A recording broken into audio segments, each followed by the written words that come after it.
What's up, guys? Welcome back to the Heinz Crypto channel. If it's your first time here, consider hitting that subscribe button. Today, we got some more lawsuits coming out with some contagion related to FTX.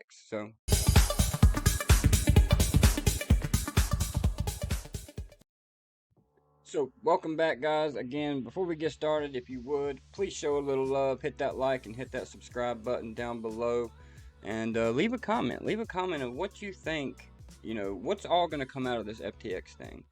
Are they going to put it to Sam? Are they going to send his ass to prison for multiple years? Or do you think he'll get off with a lesser lightened sentence, like 5 to 10? Let me know down below. I'm interested to see. I've heard some big numbers out there flowing around, and I've heard some small.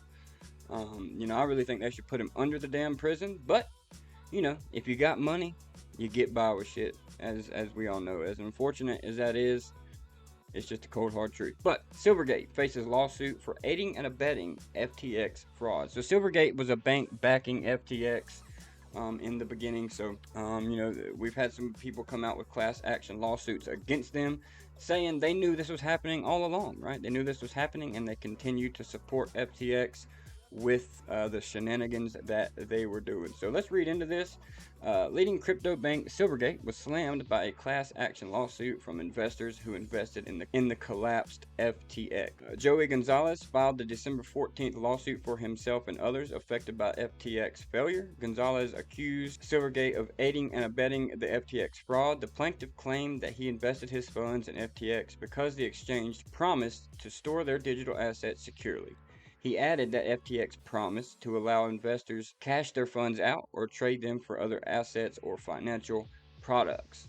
According to the lawsuit, the crypto bank had a plain sight of the fraud at FTX but failed in its duty of due diligence. It continued that the defendants breached their Know Your Customer and anti-money laundering duties with respect to FTX and Alameda.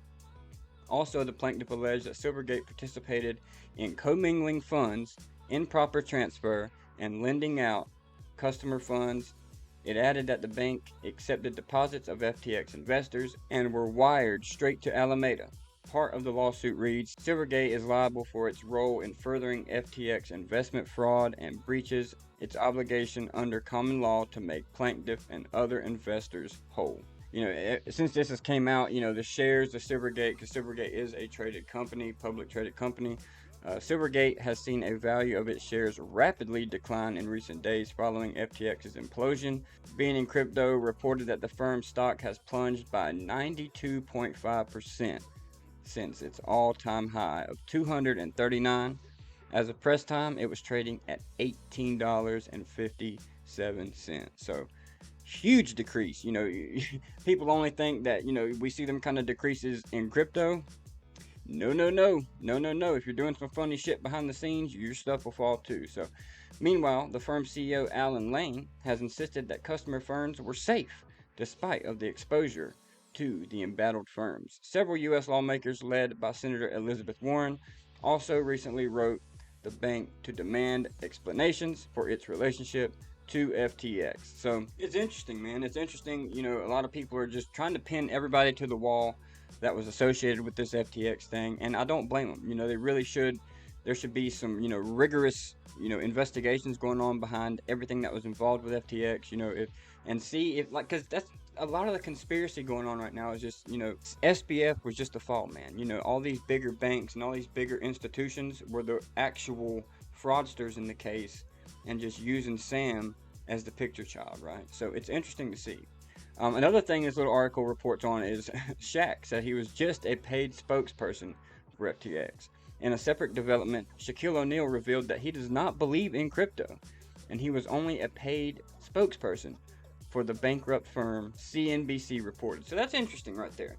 That Shaq actually revealed to everybody that he's not into crypto. He doesn't believe in it. He just wanted the money, basically. He was just a paid spokesperson for FTX. And in my opinion, I know this ain't how it should be, but, you shouldn't even be a paid spokesperson if you don't even believe in a product, right? And I know, with marketing and brand deals and stuff, most people don't believe in what they're promoting, but it's just interesting to see that, man, like just what money will do to people, right? It's interesting to see. Shaq was named in a class action lawsuit against the celebrities that promoted the crypto exchange. According to CNBC's report, Shaq said he was just a paid spokesperson for a commercial.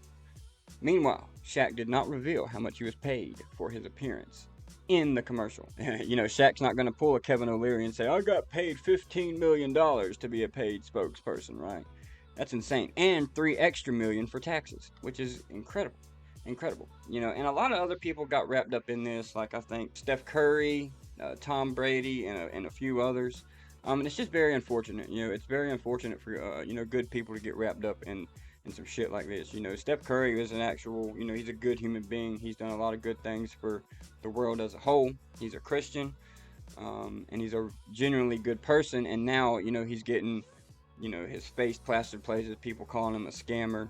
And it's just not cool. It's just not cool. So let me know y'all's thoughts down below, man. Was Silvergate, a part of this the whole time? Did they know what was going on? Did, they aid and abet Sam and his ventures at FTX? Before we go, quick shout out to the partner of the channel, iPollo. If you know anybody in mining, or if you mine yourself, or if you want to get into mining, definitely come check out these iPollos. I also have a video on my channel of how to set one of these up step by step. Very simple to use, plug and play, and it just starts printing you some crypto. So shout out to iPollo for partnering with the channel. But guys, that's about all I got for this video. Leave some comments down below, hit the like, hit the subscribe, and we will see you guys in the next one.